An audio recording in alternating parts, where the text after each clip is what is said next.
session. So folks from the public, if you're waiting to see us come back out, I would guess that tonight, because it's a committee meeting, we won't be coming back out into public session once we go into the confidential, but we can cross that bridge when we get there. So now it's recording, and we'll get it posted up as soon as we can if folks want to watch it later on. Okay, let me share something.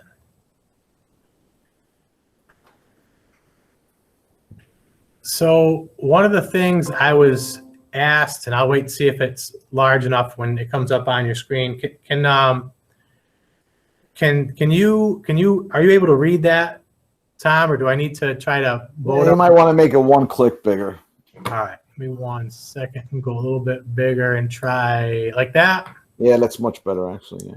Okay, so what this is, and if you look down at the bottom at the tabs, I did this first back in April of 2017. There was a lot of discussion about the administration structure, and I was asked to put some numbers on that, and I did so.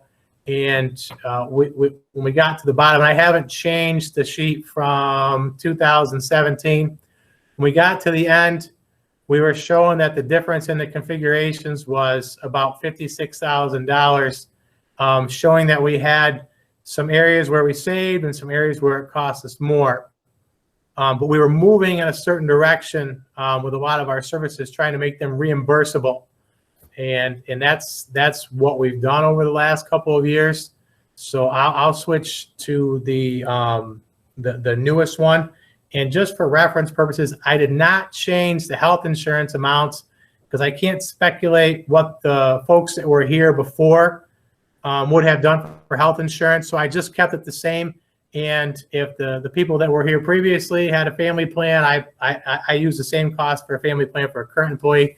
And I didn't put any names on this, although the salary and benefits of every employee here is public information. People can FOIL it. You can look most of it up on See Through New York. But I just wanted to show you where we are.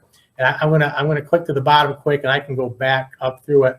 So with the configuration that we're in now, when compared to the configuration that you were in 2015, 2016, we're actually saving about $67,881.23. And I'll take you through that. And certainly there has to be some assumptions in there, and I used history to get those assumptions. These are actual salaries of the administrative team you have here right now. And using health benefits, again, these are not the actual numbers. Actually, the health benefits for our current administrative group is much lower than health insurance costs for the old group because they were on a much more expensive plan and they were paying much less. And actually, you're still paying the health insurance of your former superintendent as a retirement benefit. So I took the salary that's $140,000, and can you see when I make the little box, the outline around it, the little blue? Yeah. Okay. So I take the $140,716 that your previous superintendent was making the year in retirement, and he was getting on average, other than 1 year where he took a freeze, he was getting 2 to 2.5%. So I took 2% per year and projected that his salary as of this year would be about the $151,973.28. I did the same with the principal. And then you were accomplishing the CSE in the old configuration by providing extra work days to your school psychologist and your elementary guidance counselor. And those folks are high cost employees. Their salaries are at their top step salaries without putting a number on it. So I can put a number on it. Just use 90,000 plus their extra days. So you were giving them extra days just to do the CSE part, and they were also getting extra days to do their normal summertime work. And I'll share this. I'll put this in the board folder so that you have it for the meeting. So that was a configuration you were using, and you can see that over here the difference. And I'll scroll over just a little bit between the old configuration. Excuse me, and the new is actually $37,000 more for those positions. But again, I need you to look at it as the whole leadership group that we worked through and some of the changes that we made. Moving down, one of the other the things that was called into question was having a CSE secretary. We did put a CSE secretary down there. Before that, you can see what a CSE secretary makes, $25,000. Before that, you had a position called registrar, and the person was making $48,809 with family benefits. And I projected that salary at 2% per year to get to 52,713. Our CSE secretary is making nowhere near that. And you were also using a sub-secretary as a per diem, and that's about what you were paying back then. And then up here, you can see what we did. We put a secretary in. That secretary has benefits.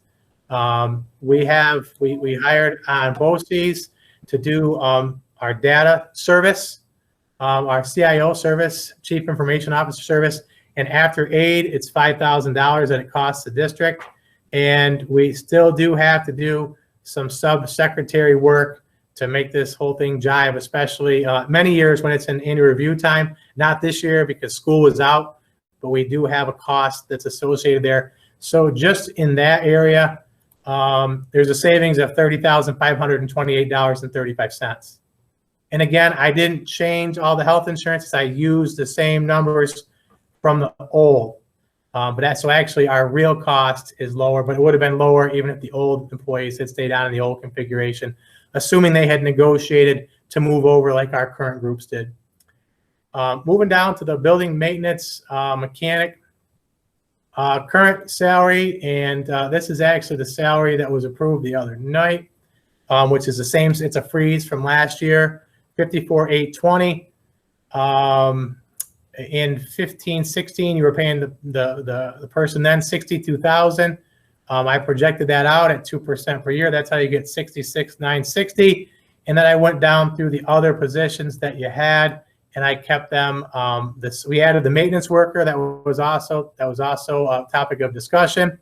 And I can go through them all one by one if you'd like. And the reason why there's no health insurance for this cleaner is because they were receiving their health insurance through a spouse. And so I use that same configuration in both spots for consistency purposes. But since then, that person has retired, and we did not replace that person. That was last year. We had a retirement. We did not replace that person. So we did have to use substitutes, and the amount of money for the substitute was about the same. There was also no health insurance, so I just left it there. And you can see the savings there. The difference, I'll call it, would be $7,412.60 with the new configuration. And then the shared business office, this is one that certainly is questioned, and it's great that people are watching the numbers. And Charlene, I don't think I have the right number in there for the cost for the shared business office for next year. And I'm not asking to produce it on the spot, but if you had it, I'd shove it right in there. Let me take a look. All right, if you don't mind, because it'll update the sheet. But this is the part about this. So here's what your previous business official was making back in 15-16, $85,293. There's no aid on that, right? There's no aid on that. I projected that forward at 2% per year. They'd be making $92,116.44. They had family health insurance. I don't know if they'd still be on a family or not, but I left it alone. We certainly don't pay any health insurance for the shared business office. We pay a large amount in, we bought in, but this is what you get back in aid. Last year, you got back 73.5% in aid. Dan, it's 186148, I believe. 1861048. 148. 148. So I'll just update that. That's wrong. 186148. 18614. Yeah, that's not $1 million. Sorry. That's a good thing. Okay. Please don't. I'm pretty sure that's right. So really, you're running your business office. If you're just looking at the business official, obviously both of these configurations have also had the deputy treasurer attached. Although we've transitioned the benefits for the deputy treasurer to a less costly plan, and the proposed budget that was defeated last week, that person had retired and was only replaced as part-time. So those savings aren't in here, but neither were the costs. So we won't worry about that now. But either way, with the configuration we're doing now, your overall cost for your business official is $49,329, where in the old configuration it was $116,292. So I just that was one I was asked to go through, and I know that's really quick, but I wanted to give that to the board because that's what I had. It took me a little bit actually to find my document from 2017, but I wanted to make it the same document so you could compare it back and forth. That's good information, Dan. I mean, we knew when we started the restructure after the mass exodus that happened prior to you coming. That's why we made those decisions. We saw the savings and being able to improve in some areas, even while realizing savings. So that's a good history lesson. Thank you. Yep. So that had that one there, and the other. I've got so many windows open. The other that folks had asked about was special education. And just want to make sure I have the correct tab with no names before I'm going to stop presenting, and I'm going to come back on in a second. Make sure I've got the right one. Ready to roll. Yes, I do. There's that now window, and it's going to be this one.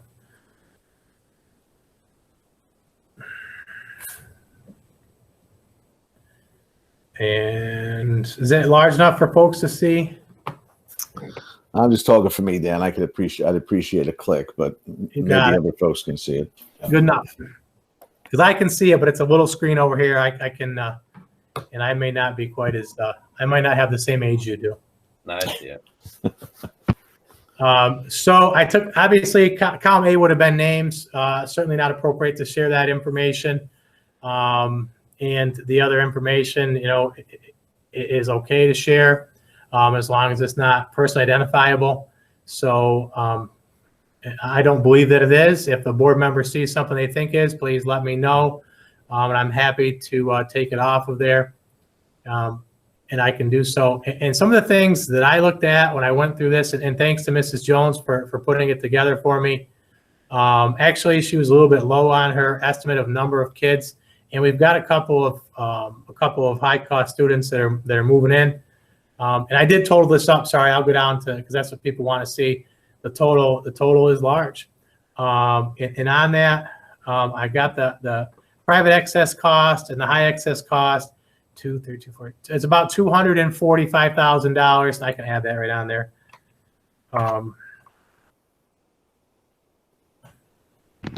Dan, if a student with special needs moves into our district, with our current staff, are we able to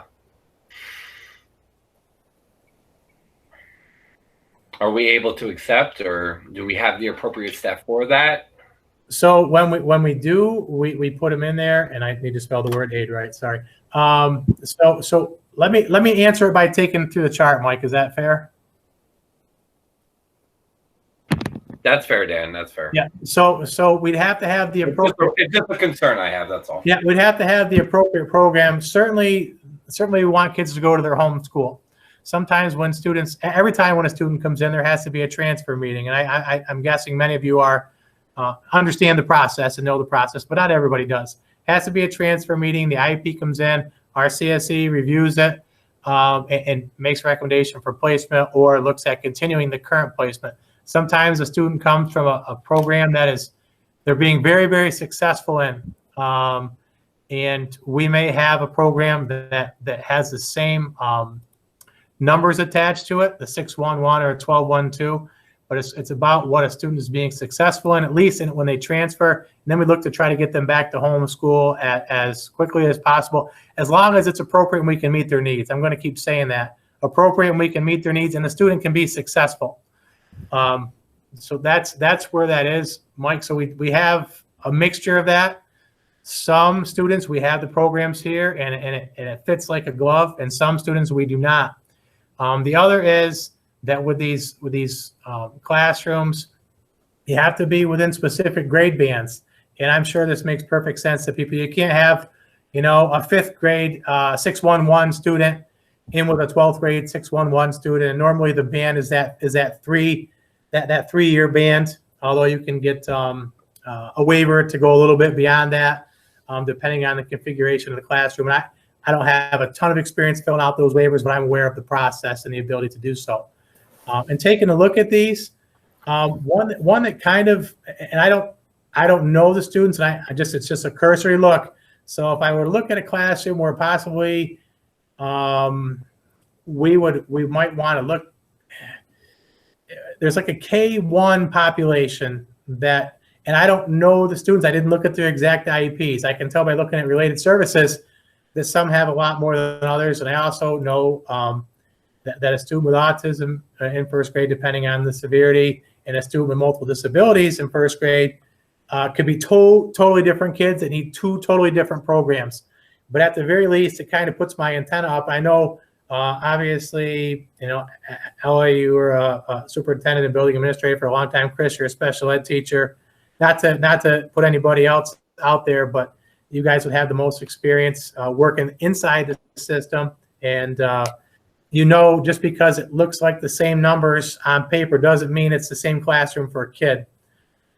So the biggest part that struck me, in addition to saying, well, we could look at a couple of these, were these related services. And this is kind of where I go when Ella, because Ella asks me often, and James asks me often, hey, what about these programs? Are any of these that we can pull back?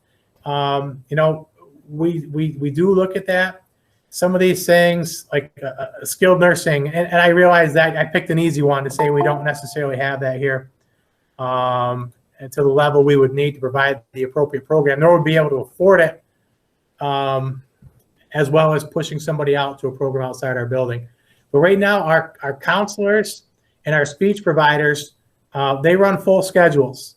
And so if you bring classrooms back, and I'm sure it makes sense, you've got to provide these related services at the appropriate level. So you've got those associated costs. So the mathematics isn't as easy as saying, well, we need a teacher and an aide, and a step 1 teacher is $45,000, and a first year aide is, I'm going to say 17. I don't have that contract memorized, and that's what it costs, because there's these related services that go along with it, and they can become costly.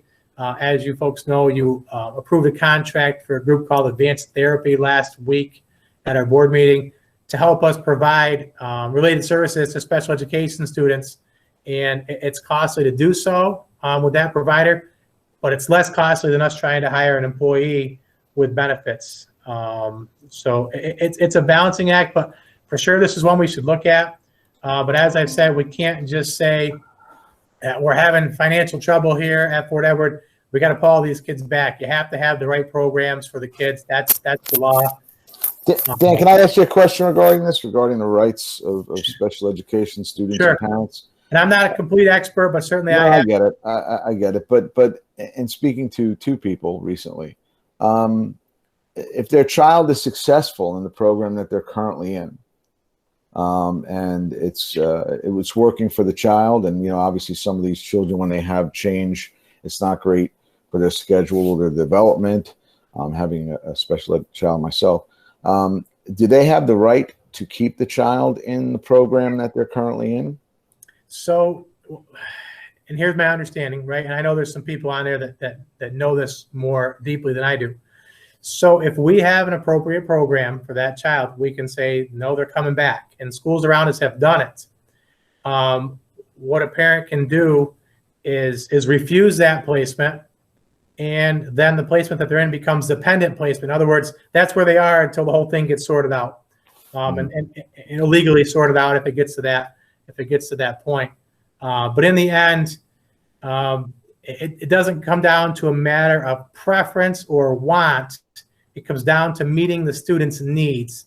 And if we can demonstrate we can meet their needs appropriately, then a home program, it's always the least restrictive. It's always the least restrictive. That's a free and appropriate public education, right? That's the words. So that's where we'd have to be. That being said, if you have a student who's a junior, or if you pick a grade level, be a parent, and we all have been there. Many of us have been there. if your kid is being successful in this 611 program that happens to be someplace where maybe it's more costly than a school district would like, and you're concerned your child's not going to be successful, that's a battle you're going to take up as a parent. And I understand that completely. Doesn't mean that a parent is completely right to take that up, but I understand why that happens. And maybe if you bring the kid back in that program, they're not successful, then where have you put that kid? Behind the 8 ball?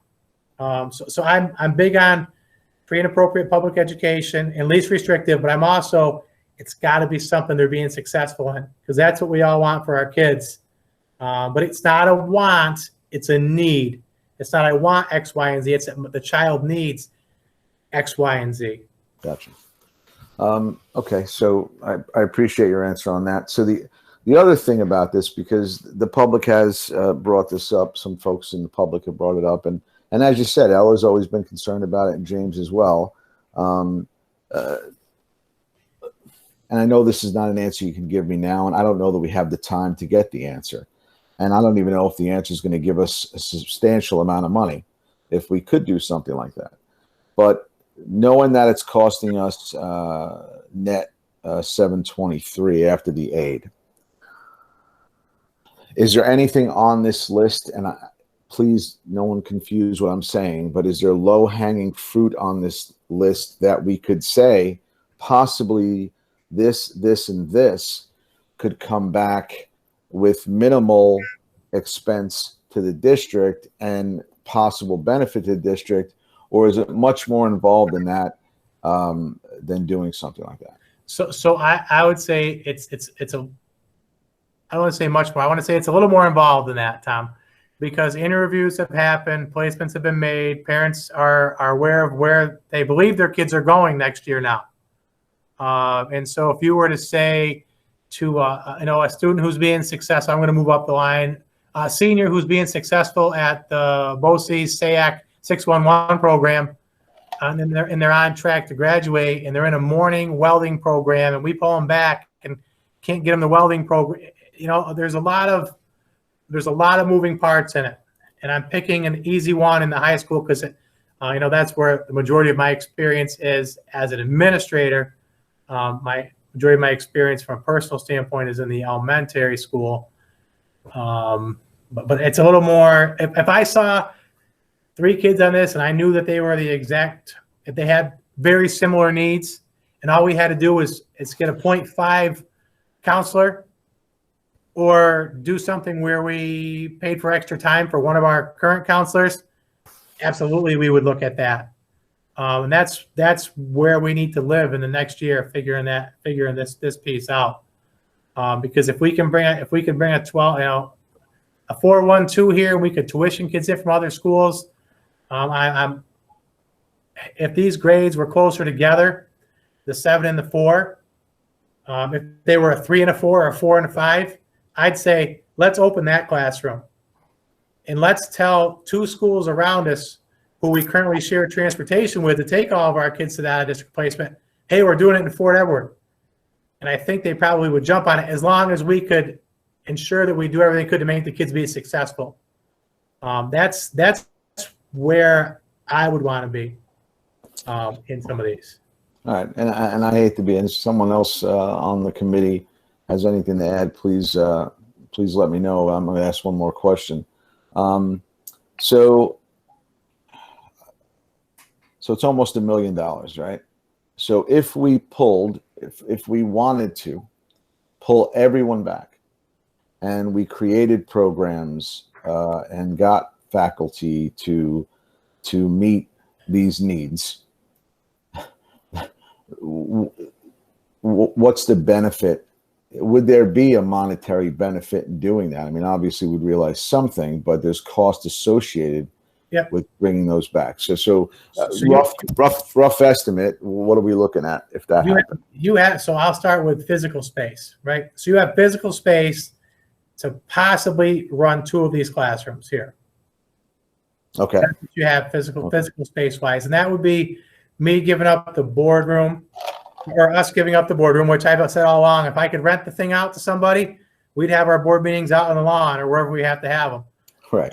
Or the library, we could do it someplace, You have the room I'm sitting in, and this is a smaller room, so this doesn't meet the size configuration for a lot of classrooms. And that's why New Meadow can't lease this room from us. And you have, there's one classroom over in the elementary school that's a normal size, large size classroom that could be used for a special education classroom. That's vacant because we did not replace a special education teacher that retired last year. So that one of the first challenges is actually finding space. Yeah, so you've got space. We could do a classroom here if we could get the appropriate staff, and we've got good staff here. And if not, we could, if we needed another person, we could look for another person. It would be about making sure that we don't have, a $90,000 teacher, and they don't all make that. I'm talking about top step with benefits. I'm talking about step with benefits and all that. Mm-hmm. And then you have a $50,000 teaching assistant and or aide or both, depending on the IEP of the child and the configuration of that classroom. And then we only have 2 kids in it. Did you really make up any grounds? Maybe not, because now you're not going to get the aid unless that student is over the threshold for the excess cost aid. That's a whole nother mathematical equation that I have some understanding of, but it would take me some time to figure out the mathematics of how that works for each one of our specific students. Okay, so it looks like there might be some things we can do. Certainly, I don't think that we can do them in time for this year, based on the fact that A, these folks have been told where their children are going, and B, it's a very involved process to make this the right choice. If we have to hire more people, that's another thing. And also then, of course, do the configuration in the school.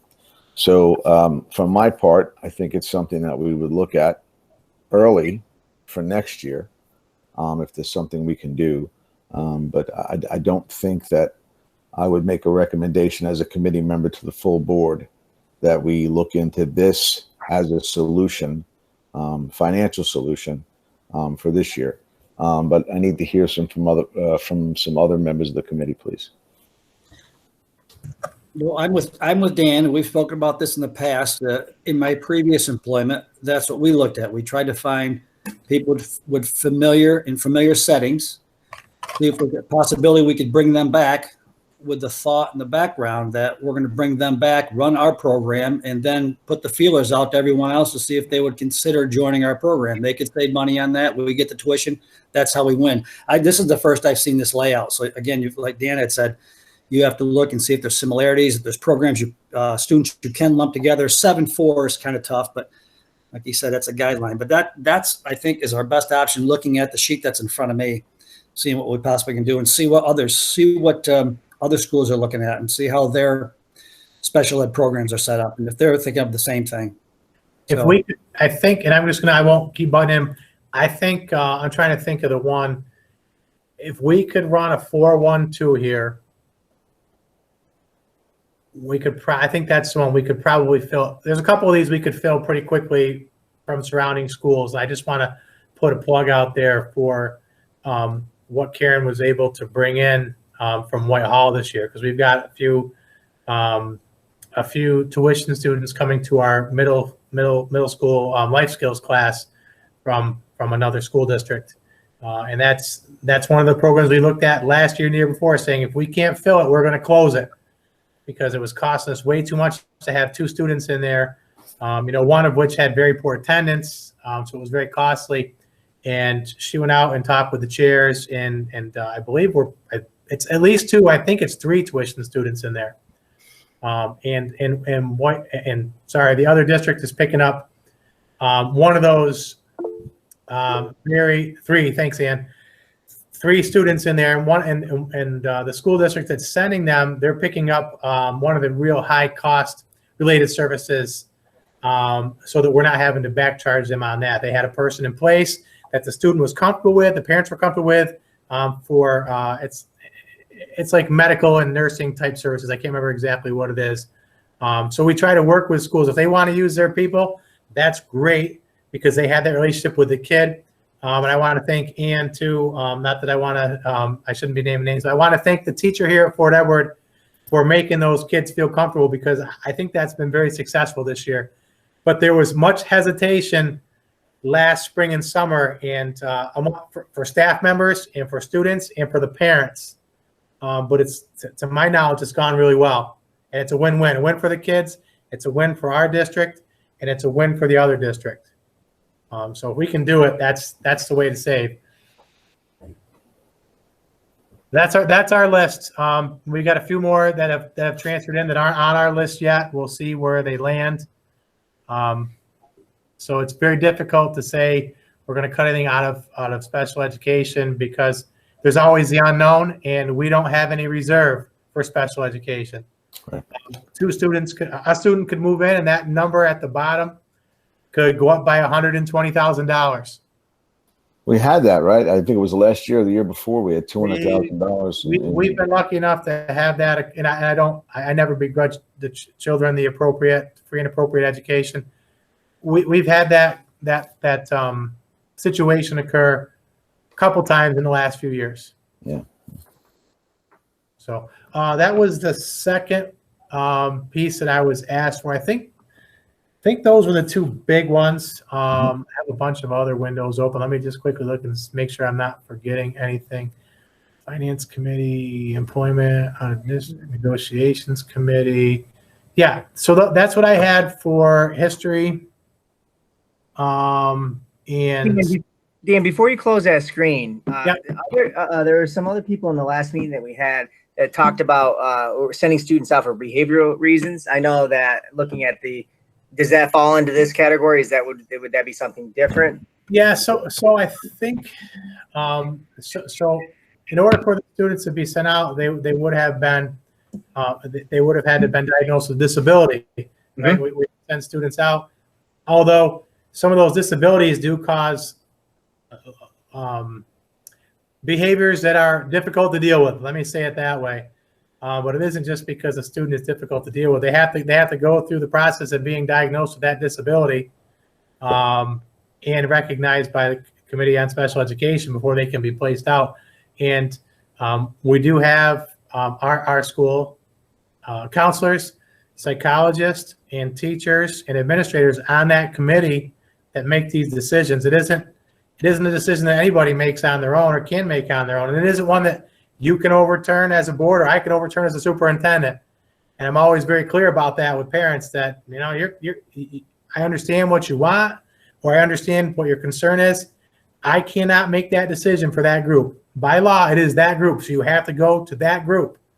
I'm happy to talk with people, and I've done it, probably better than a dozen times in 4 years with some parents just looking for some help on the process or specific concerns that maybe they've had for a while that they had not brought forward or had brought forward and wanted to bring forward again to my attention. And I direct them back to that committee, and I do, share the information that's provided to me with Mrs. Jones or specific counselors or people on the committee so that they have that information. But I tell the parent, you have to provide the information. It can't look like or can't be that I am trying to make a decision that usurps the power of that committee.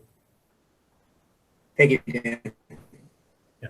So I'm going to close that one down. And I think that was what we had. And so if there's no more on those two, I would like to start with the contingent budget.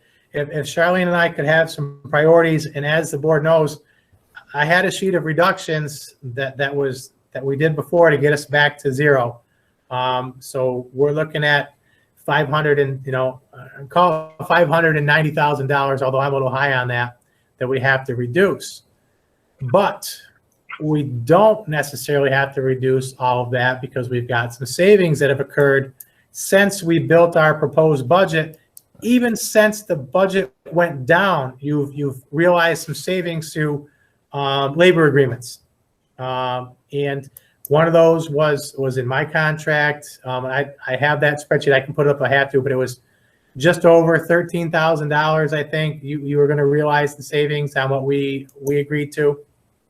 And it was over 80,000. I think it was around 87 based on projections that the support staff would save.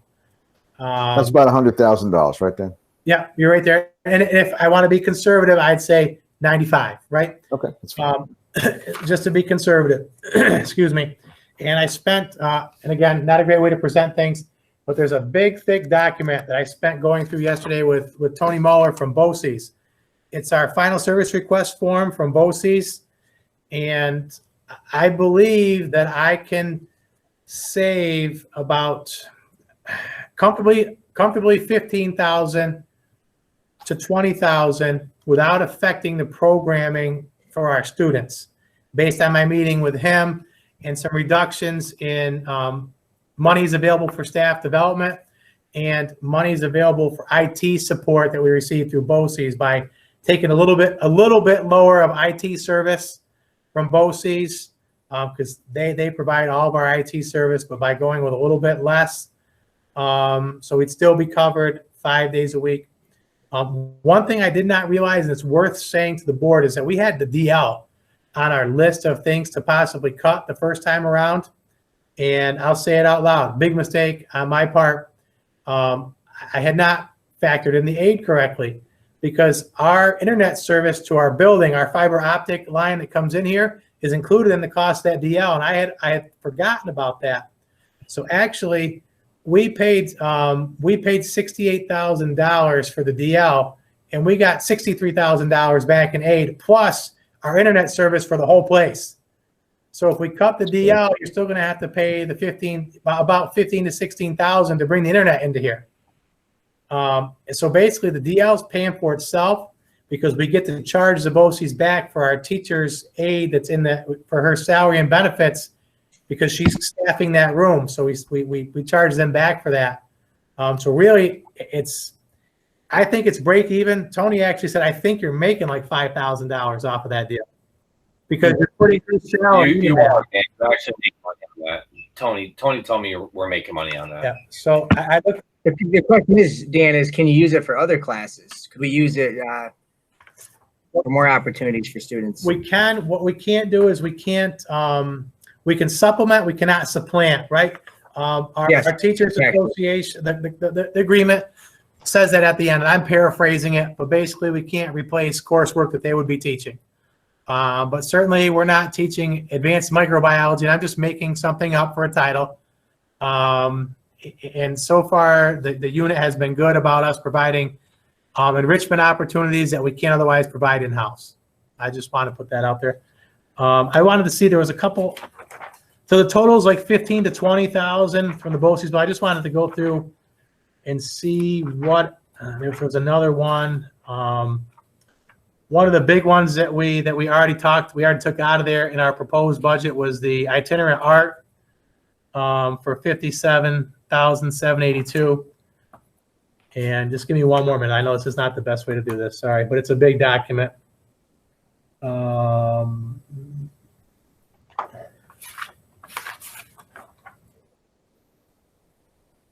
Yeah. And there is a couple things that are like enrichment. So that's how we could get a little bit higher if we wanted to, but it takes things like the exploratory arts away from, we no longer would have access to those, and we have teachers that use those for us to bring some programs into our school. And the other, we're looking at how many students we have going to like TechSmart down in Malta, things like that. And that's a program that's phasing out anyways. So it'd be just like a special education program. I hate to tell a student who's going into their junior or senior year that program's gone, that you've been in since a ninth grader. I'd rather phase it out if possible. So I did not include those numbers in that $15,000 to $20,000 in savings we could realize off of our BOCES bill, our BOCES service request that was included in our proposed budget. All right. So Dan, I think to streamline this, contingency is something we have to get a little bit detailed with as far as positions go. As far as going out with a revised budget,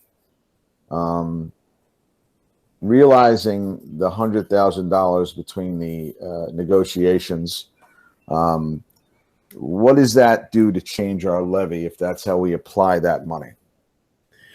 Yeah, so it's a direct one-to-one. unless I'm missing something late in the day here, it's a 1-to-1. So if you say, well, there's $100,000 in expenses we no longer have to provide the same programs and services just because the cost of those programs and services went down.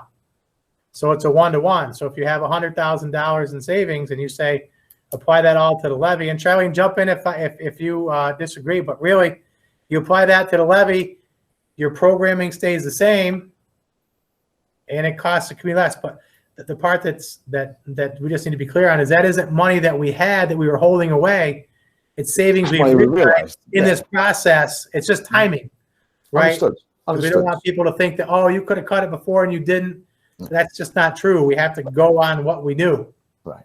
So it's basically, again, it's going out with the same structure and the same programs and all those things that we wanted to get this year. But we're able to apply $100,000 in savings to the taxpayer, essentially, which is going to turn out to be, does that go from 19 to 18? I mean, what's that look like as far as that goes? Is it around 1% of your levy was on your forecast. 1% of your levy is equal to $30,083.43. So that means we go down by like 3.5%. Right, Charlie? Quick math.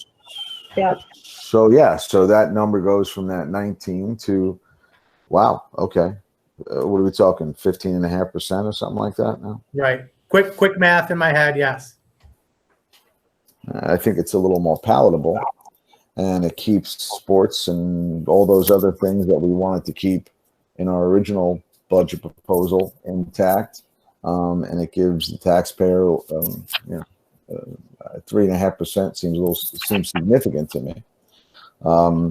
What is everyone else's thoughts? I've been monopolizing this show tonight, so please, guys, give me some feedback.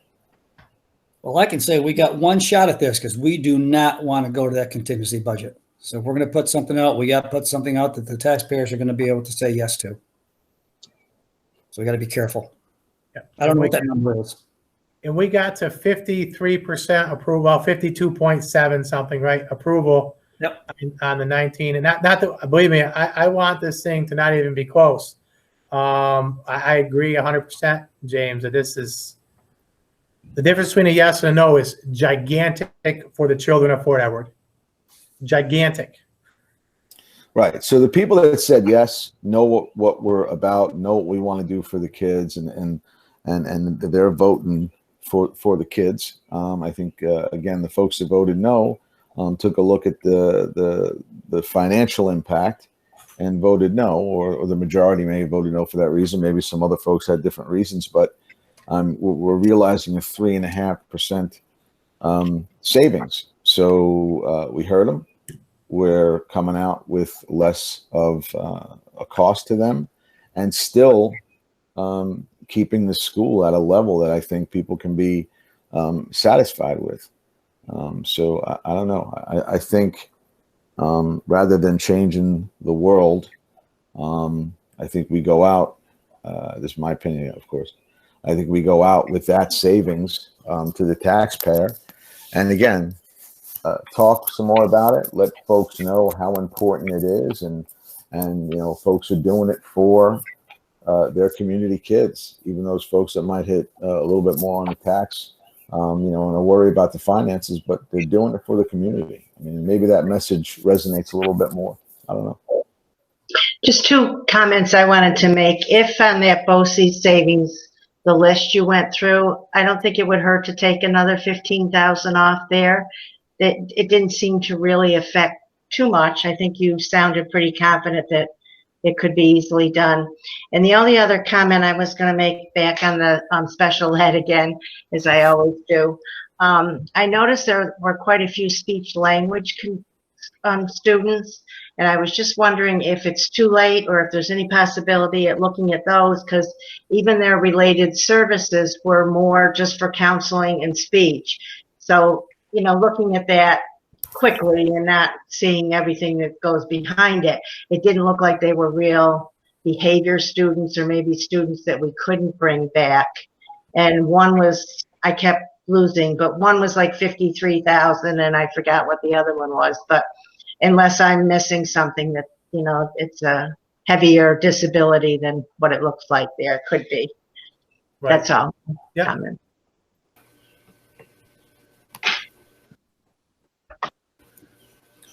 Makes Hey, sense. so I'm not on the committee, but I wanted to kind of echo Ella's sentiment because I completely agree. I think that those are the two. I kept looking at them too, and I was like, can we look at those a little bit more? Also, Tom, I agree with you. I think that that amount of savings that we realized during our last meeting is huge, and I mean we're talking 3%. Like that's a pretty big jump. Yeah, Right. I Just agree. putting in my 2 cents. Not on the committee. Just putting it there. Thank you for your 2 cents.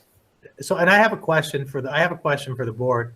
So I've been thinking about this, and I said it multiple times at our board meeting the other night, and I think it was understood in the community and communicated to the community that the proposed budget we put out had the elimination and reduction of like 20 so positions if you added them all together, right? There was 10 eliminated and 11 reduced. Mhm. Did that message? Did people get that message, or do they think that budget that we proposed met no reductions in staffing? And I'm just curious what you guys know or hear or can let me know. I don't know. I think most of the folks I talked knew that it was there were reductions still needed because we didn't bridge the $1.3 million gap that we talked about in the beginning. We only got part the way there with what we got through negotiations and what we're looking to get from the community. So I don't know. I think most of the folks that at least I've spoken to understood that we weren't able to get the 1.3, so that meant there were reductions regardless. We had to reduce some positions. I think there's quite a few out there that think that thought the same way, but I know the ones I talked to, I tried to clear that up because there was some nebulous information going back and forth that wasn't 100% correct. So once you got those who were really concerned asked the questions that they understood completely, but I don't think we spoke to everybody. Okay. I just curious for feedback on that. I appreciate it. I have a fear we probably should figure into this equation here. Remember, I go back to this all the time. There's no vote in the village or town budget. The only control they have is the school budget. There's been a frustration for years. Remember, you used to be able to do 3 and keep putting it out, and people get upset because this is what we said, and then you keep sending something else. So there's also that sentiment from a lot of people, and perfectly understood. We voted it down. You're going to put it out again. So I don't know. Maybe it'll affect, maybe it won't, but there could be some that'll get discouraged just because of the fact it's going back out again, and that could change their vote. I don't think it'll be a lot, but I think it's something we got to figure in to make sure that this is, there may be a couple yeses maybe switching over that part, even though we may get some no's to switch because, like Tom said, the numbers are a little more palatable. But we can't forget about that. I'm sorry, James. What were you referring to? I missed part of your message. Just because we're going up we're putting this out again, and people had that result. They voted it down. It went 50% went up, but 60 didn't go, and they thought the majority spoke, and that's the way it should be. Now, as a board, putting it back out again, there may be some resentment. You can't get the hint the first time. Here you go again, and you hear that every school district. You hear it every year. I don't know. I haven't heard it yet here, but that doesn't mean it's not part of the equation. We got to figure out. We may lose some of those, and it's understandable. I get their point completely. James, Well, I don't mean, necessarily disagree with that sentiment. At the same time, though, we, a couple of years ago, we did the same thing, right? And we went back out and we were able to get the majority. We were able to do this. So I don't know if I necessarily agree with that sentiment. Also, I think we should remember the difference between mailing in ballots and if we're going to be able to do an in-person vote. I think that's also so I think we have to weigh out all these options. I don't necessarily agree that people are going to say, well, the majority we're done, we're changing our votes. I don't see it that way, and I guess I don't hear it that way either in the community. So, But I don't think you'll get many. It'll be part of the conversation. one big thing is we had the ability when it got voted down to cut and trim this even less. My opinion, we have zero ability to really trim this even more. So it's going to impact the students and it's going to impact the teachers if we trim this any more than it needs to be. And that is what worries me because we went through in the last 3 years and trimmed this down to barely nothing as is. So that's my 2 cents. Oh, yeah. Well, and the other point is, if we don't go back out, we realize the nightmare. Oh, we have to go back up. We have to go to contingency. And we've So- had, so we don't and have any wait, choice. and we've had a forum for community comments for their ideas multiple times. And Dan's put out a budget and this, and one year he had 3 people show up. You know, he put all that work in and time. We need, I don't know. We got to look at what we have, and we make the cuts where you need to. But it's any more cuts you make is going to impact the teachers and impact the students. And I'm not in favor of any of those. Oh, no, I get you. I'm just saying, hopefully that's not the sentiment. But I mean, you've heard it in the past. Everybody's heard it in the past. I just hope it's not. No, I know, I get it. There could be something, because there was some anti-positive votes as well. There were some folks who communicated that they felt like folks were campaigning for something and disregarding the other side. And so some folks kind of took that almost personally, and made sure, I think, to cast a ballot no, because they felt like they were not being heard as much as the folks who were saying, you know, I'm voting yes for this and I'm voting yes for that. Some of the other folks felt a little marginalized. I think that no one was paying attention to that 19% number. I heard that directly. No one was paying attention to the 19% number. So now that number is different. So I also, Mike, I think to your point too, I think, yes, you know, in previous years, we have had community forums where, you know, we haven't had a lot of community support. We haven't had a lot, the community really as involved as we do now. The community is very involved and they're very invested in what's happening here. And I think that's a huge difference too. That makes a big difference to what we're doing here. So I think we have to remember that. And, you know, we've talked about how this could go either way. But I think at this point in time, we do have a lot more community involvement as well. Oh, no, no doubt. and that's a good thing. So let Oh yeah, I totally agree. I'm going to ask a question about contingent budget, right? So we had a long list of reductions, and they were all because we had to get to a certain number. So the board members are aware of those reductions. One of the big ones was athletics and extracurriculars, and there was numbers attached to that. And then, you know, you had music and the arts. Anything that's not mandated was out there, was a reduction or an elimination. Mm-hmm. So now, even in a contingent budget, our services cost less, right? So out of the things that we had initially reduced, thinking we might have to go to contingency when we were trying to cover that whole 1.3 gap, what of those things do we want to have in there? In the contingent, because if it doesn't pass, the contingent budget is the one we're living with, folks. Well, let me ask you a question, Dan. I think I know where you're going, but let me ask you a question. So contingent, we go down to where we were before, but we have realized savings through negotiations that allow us X amount of dollars to put a few things back. Is that what you're saying? Hold on. You know what? I just thought of something. I want to pull Charlene. Yeah, you and I are on the same page as where I was going.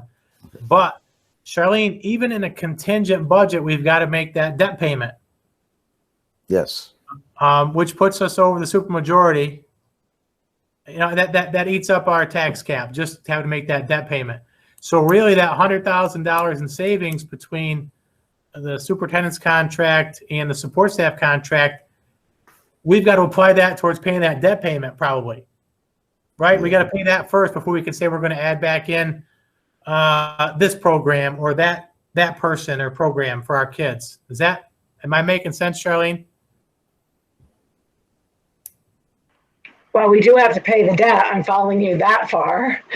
And we don't have enough money under the cap, and we don't have enough money in our old levy to make that debt payment.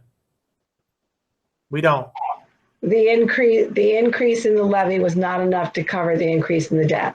We've said that many times. Right. In contingency. Correct. No, In contingency. well, right, with no tax levy increase, correct. Right. So right. now we can cover the debt in contingency, but probably not much more than that. Well, maybe, because there were other savings realized as well, right? So if we look at the other savings that were realized outside of the $100,000 we spoke about this evening. That allows us to do a few things, but there are restrictions to what we can do during contingency, right? I mean, can we spend money the way we want to? Can we spend that X amount of dollars that we've realized prior to on what we want to, or are we restricted to what we could spend it on? And when I say that, I mean, can we bring back sports even though we're in a contingency budget?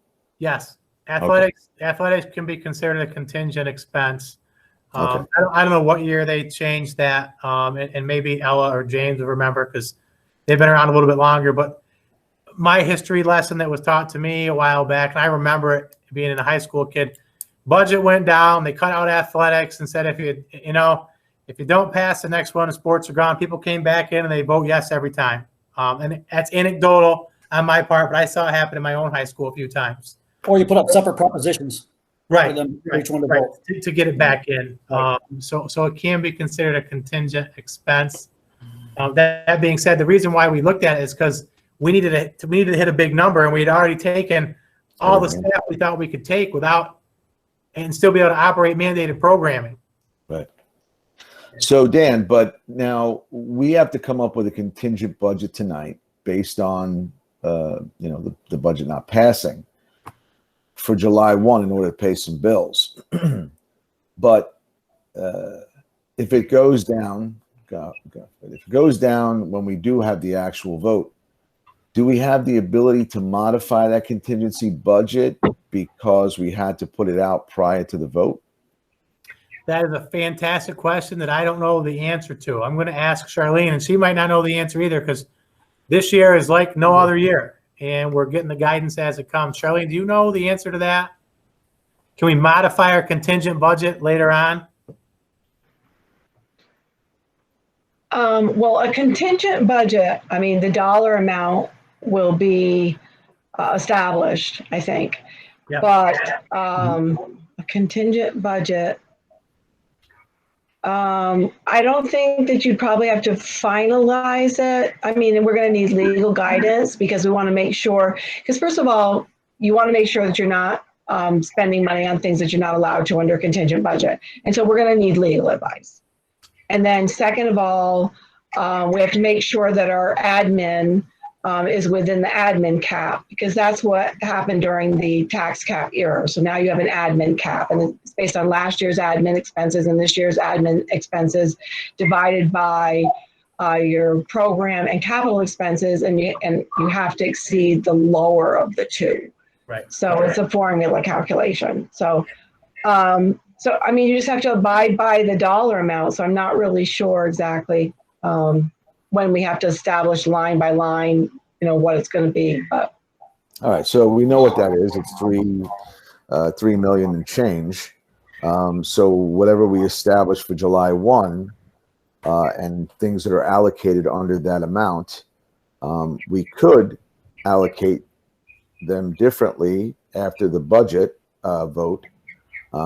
We just have to remain operating under 3 million and change. We believe we can change that after if the vote fails. We believe. Let's say it that way. So Okay, we'll find out. Okay, gotcha. I mean, we do budget transfers all the time, but I mean, your operational expense, and in some things you just have to decide, because of your contracts, and I don't think you want to make any major changes. That would just be my advice. Gotcha.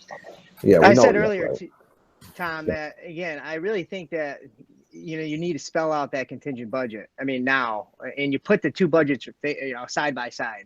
So as a taxpayer, you decide, you vote yes for the budget, or you're voting yes for this contingency budget. It's crystal clear to a voter whether you vote. I mean, so I think that before July 1st, you do set that contingency budget pretty much right up at what you're going to do. As a taxpayer, I would like that. I would need that to make my decision. Yeah, and I think that might help people see it a little more clearly too, the contrast between the two. Okay, so but we do have to talk about some positions now because. Let me say one more thing in public first. Okay. So I did send communications to multiple businesses since the budget failed. I sent to I sent to Irving, telling them that our budget had failed, asking, if they were able to provide any support for us. I sent to DA Collins. I sent to WCC. I asked WCC for WL Plastics contact information. And I also sent to another contact that I have who is a huge supporter of the arts in our region and across the state, actually. As of today, I have received 0 responses. Certainly, I just wanted people to know, the board to know that I did reach out, because that's what we've been doing right along. I don't know if anything will come to fruition there or not, but certainly if somebody said, geez, I'd love to sponsor your band program and here's $50,000, then that's a game changer. But I also think, and I'm going to ask this question, and Sharon, you might not know the answer either, and I know I don't. If we were to get, after the fact, a donation of $50,000 that says, this is for music, this is for band, can we adjust the budget based on that donation and go above the contingent cap on the levy? I would say seek legal advice, but I would say no. Okay, gotcha.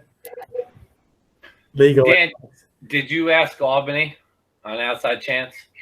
There's nothing. I mean, I did not, Mike, but I don't feel that that's a viable avenue right now. So, Yeah, that well's dry. I reached out to the others, and maybe I'll hear something. And I know that's the ask I made was a big ask, so people probably can't turn that around in 3 or 4 days. So maybe we'll hear something. I wouldn't say that we rest our hopes and dreams on that, but certainly I wanted to let you know that I did make those communications. It was email. I sent an email. But those people do email back and forth with me on occasion, so it isn't like they were cold emails. They know who I am. Dan, before we move on to if we're going to go to executive session, what about transportation? Do you have an exact cost on that? Did Charlene look that and check that out a little bit? Yes. Was it $100,000 savings that we're doing based on our last budget? Because in our last budget we put out there to cut transportation. Right. So the savings is in the people, and I know there was a comment last time that the savings was $5,000, and I had that spreadsheet on the buses that we did share one evening. Yes. Yeah. I might have it on one of my screens, and that number is, it was like $5,700 that we would save because of the way our buses are funded back through transportation aid. The savings that we're talking about is on the drivers themselves. As you know, we've got a longtime cleaner driver who's retiring, and the proposed budget did not replace him. We have a part-time driver that was working 36 hours a week last year. The proposed budget did not replace him. That's where the savings come from. It doesn't come from the bus leases, but I'm glad you brought that up, because I did reach out to a Leonard Bus as well as Santander. Leonard Bus actually sells us the buses. Santander is our leasing company, to let them know we had an event of non-appropriation. In other words, our budget didn't pass, and did talk to them about turning in buses, because we had that as part of our plan anyways. But now that the budget has not passed, we have more flexibility in turning in more buses. At the same time, we had the proposition pass for the 2 new smaller buses, one with a wheelchair, which we absolutely have to have a wheelchair bus. We absolutely have to have it. But the 27 passenger that we were going to get new to replace the one that's going off lease, we could cancel that one and keep the 66 passenger, one of the at least 66 passenger. The annual payment is more, but the aid flows back, and that's where that $5,000 difference or $5,700 difference comes from. I'm not saying that we could put transportation back in, but having the 66 passenger that we own, plus 20, it's 11 years old, 10 or 11 years old, with like 40 or 50,000 miles on, not a lot of miles. And it was in a spreadsheet I shared a while back, if I'm getting the miles not exactly correct. And keeping either 28 or 29, they're brand new. One is a year old and one is 2 years old. and keep paying that lease and turn in one of the big 66s and not buy the 27 passenger, then you have more flexibility to move more kids.